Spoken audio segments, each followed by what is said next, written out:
Le 17 octobre 1815, après une traversée de 70 jours, Napoléon Bonaparte pose le pied sur l'île de Sainte-Hélène. Né sur une île, exilé une première fois sur une autre île, Sainte-Hélène sera la dernière île de l'empereur.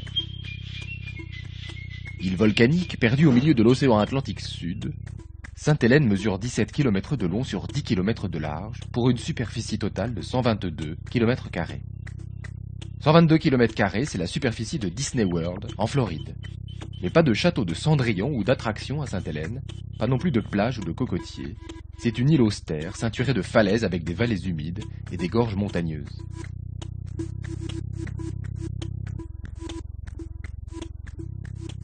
Découverte en 1502 par un navigateur portugais, l'île est restée longtemps déserte, à part quelques chèvres laissées à prospérer pour servir de ressources aux bateaux de passage.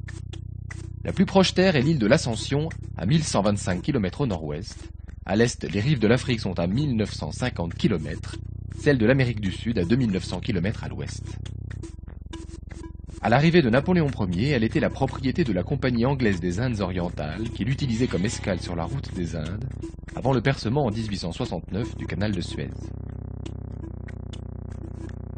En 1815, l'île est donc cédée au gouvernement anglais pour le temps que durera la détention de l'ancien empereur des Français.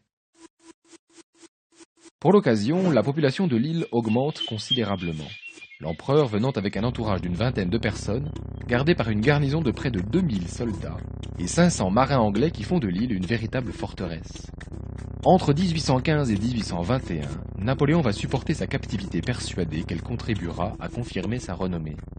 Mais pendant 5 ans et 5 mois, Napoléon s'ennuie. Il reçoit un peu, fricote, dicte ses mémoires, apprend l'anglais, jardine, mais peu à peu, il prend du poids, s'enferme et s'ennuie.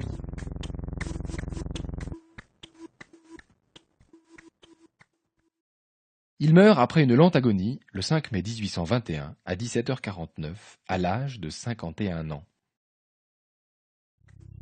Le 6 mai, vers 14h, le médecin corse de l'empereur procède à son autopsie devant une assemblée de médecins et d'officiels.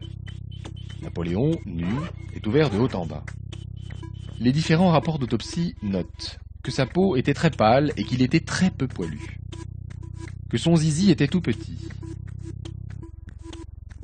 que son cœur était entouré d'une couche de graisse, comme l'ensemble de son corps, très gras, qu'un rein était plus petit que l'autre, qu'enfin, son estomac était troué par un ulcère chronique qualifié de cancéreux, ulcère que beaucoup considèrent à l'origine du geste si caractéristique de l'empereur.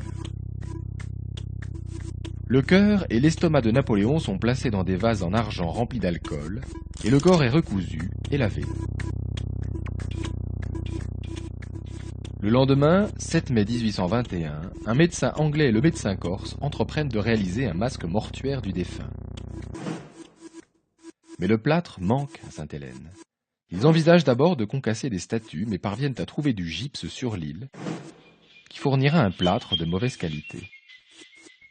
La tête de Napoléon est partiellement rasée et le moule est réalisé en 3 parties. La partie centrale, celle du visage, est subtilisée par le médecin corse qui quittera l'île avec le dernier portrait de l'empereur. Il fait chaud, le corps de Napoléon commence à sentir et le 7 mai à 19h, il est enfin enfermé dans 4 cercueils imbriqués pour être enterré 2 jours après.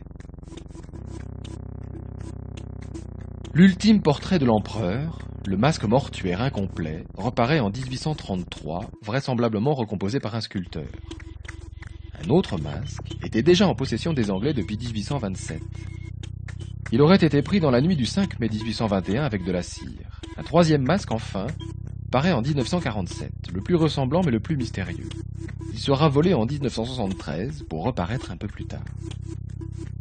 On ne saura donc jamais avec certitude quels étaient les traits de l'empereur Napoléon Bonaparte.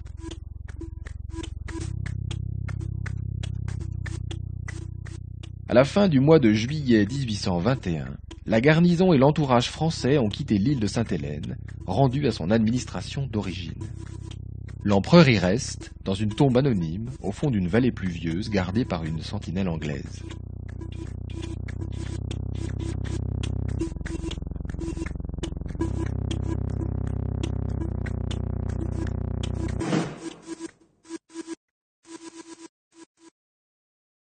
Mais l'histoire n'est pas finie.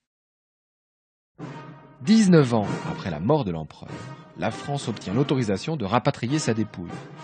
La frégate La Belle Poule est apprêtée pour l'occasion avec à son bord le fils du roi Louis-Philippe et une grande partie des anciens compagnons de captivité de Napoléon. Entièrement peinte en noir, la frégate traverse l'océan jusqu'à la petite île où elle arrive le 8 octobre 1840. Les travaux d'exhumation commencent le 15 dans la nuit. Il faut plus de 9 heures pour venir à bien de la tombe fortifiée par les Anglais. Au matin du 16, le cercueil sort de son caveau. Dans une tente, les 4 cercueils sont ouverts, mais au lieu des ossements attendus, l'assemblée médusée voit apparaître Napoléon Bonaparte presque intact, miraculeusement sauvé de la putréfaction.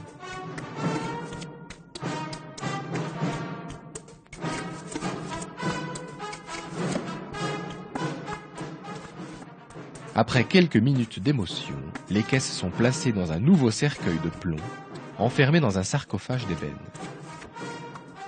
Le nouveau cercueil est emmené lentement à bord du bateau.